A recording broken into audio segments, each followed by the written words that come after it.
Bhagavad Gita as it is by Srila Prabhupada. Srimad Bhagavad Gita Yatharoop, जिसका मैं यहाँ पे रीडिंग करने वाला हूँ। भगवद गीता सुनने से पहले हमें यह जानना चाहिए कि भगवद गीता की रचना क्यों हुई।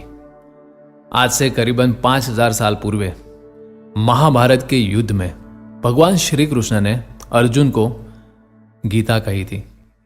तो अब ये भगवद गीता क्यों कही गई, उसके पीछे एक बहुत बड़ी स्टोरी है जो है महाभारत। तो यहाँ पे मैं आपको सुनाऊंगा 5 मिनट में महाभारत। धृतराष्ट्र तथा पांडु भाई भाई थे, जिनका जन्म कुरु वंश में हुआ था और वे राजा भरत के वंशज थे, जिनके नाम पर ही महाभारत नाम पड़ा।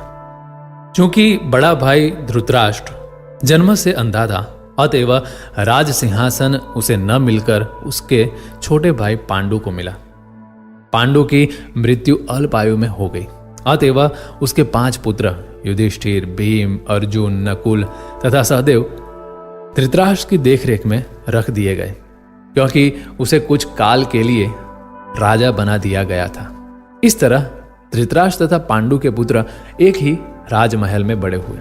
दोनों ही को गुरु द्रोण द्वारा सैन्य कला का प्रशिक्षण दिया गया और पूज्य भीष्म पितामह उनके परामर्शदाता थे। तथापि धृतराष्ट्र के पुत्र, विशेषतः सबसे बड़ा पुत्र दुर्योधन, पांडवों से घृणा और ईर्ष्या करता था। अंधा तथा दुर्बल हृदय धृतराष्ट्र पांडु पुत्रों के स्थान पर अपने पुत्रों को राज्य का उत्तराधिकारी बनाना चाहता था। इस तरह धृतराष्ट्र की सहमति से दुर्योधन ने पांडु के युवा पुत्रों की हत्या करने का षड्यंत्र रचा। 5 पांडव अपने चाचा विदुर तथा अपने ममेरे भाई भगवान कृष्ण के संरक्षण में रहने के कारण अनेक प्राणघातक आक्रमणों के बाद भी अपने प्राणों को सुरक्षित रख पाए। भगवान कृष्ण कोई सामान्य व्यक्ति नहीं, अपितु साक्षात परम ईश्वर है, जिन्होंने इस धराधाम में अवतार लिया था और अब एक समकालीन राजकुमार की भूमिका निभा रहे थे। वे पांडु की पत्नी कुंती या प्रीथा पांडव की माता के भतीजे थे। इस तरह संबंधी के रूप में तथा धर्म के शाश्वत पालक होने के कारण वे धर्मपरायण पांडु पुत्रों का पक्ष लेते रहे और उनकी रक्षा करते रहे। किंतु अंततः चतुर दुर्योधन ने पांडवों को द्यूत क्रीड़ा के लिए ललकारा। उस निर्णायक स्पर्धा में दुर्योधन तथा उसके भाइयों ने पांडवों की सती पत्नी द्रौपदी पर अधिकार प्राप्त कर लिया और फिर उसे राजाओं तथा राजकुमारों की सभा के मध्य निर्वस्त्र करने का प्रयास किया। कृष्ण के दिव्य हस्तक्षेप से उसकी रक्षा हो सकी। उस द्यूत क्रीड़ा में छल के प्रयोग के कारण पांडवों की हार हुई तथा उन्हें अपने राज्य से वंचित होना पड़ा और 13 वर्ष तक वनवास के लिए जाना पड़ा। वनवास से लौटकर पांडवों ने धर्म सम्मत विधि से दुर्योधन से अपना राज्य मांगा, किंतु उसने देने से इनकार कर दिया।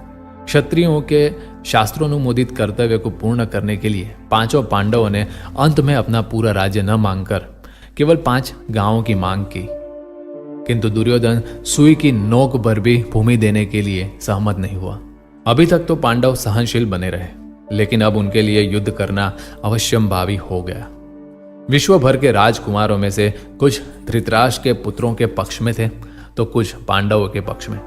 उस समय कृष्ण स्वयं पांडु पुत्रों के संदेशावाहक बनकर शांति का संदेश लेकर धृतराष्ट्र की राजसभा में गए। जब उनकी याचना अस्वीकृत हो गई तो युद्ध निश्चित था। अत्यंत सच्चरित्र 5 पांडवों ने कृष्ण को पूर्ण पुरुषोत्तम भगवान के रूप में पहचान लिया था, किंतु धृतराष्ट्र के दुष्ट पुत्र उन्हें नहीं पहचान पाए थे।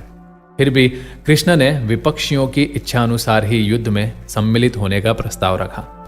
ईश्वर के रूप में वे युद्ध नहीं करना चाहते थे, किंतु जो भी उनकी सेना का उपयोग करना चाहे कर सकता था। प्रतिबंध यह था कि एक ओर कृष्ण की संपूर्ण सेना होगी और दूसरी ओर वे स्वयं एक परामर्शदाता तथा सहायक के रूप में उपस्थित रहेंगे। राजनीति में कुशल दुर्योधन ने आतुरता से कृष्ण की सेना झपट ली, जबकि पांडवों ने कृष्ण को उतनी ही आतुरता से ग्रहण किया। इस प्रकार कृष्ण अर्जुन के सारथी बने और उन्होंने उस सुप्रसिद्ध धनुर्धर का रथ हाँकना स्वीकार किया। इस तरह हम उस बिंदु तक पहुंच जाते हैं जहां से भगवद गीता का शुभारंभ होता है। दोनों ओर की सेनाएं युद्ध के लिए तैयार खड़ी है और धृतराष्ट्र अपने सचिव संजय से पूछ रहा है कि उन सेनाओं ने क्या किया।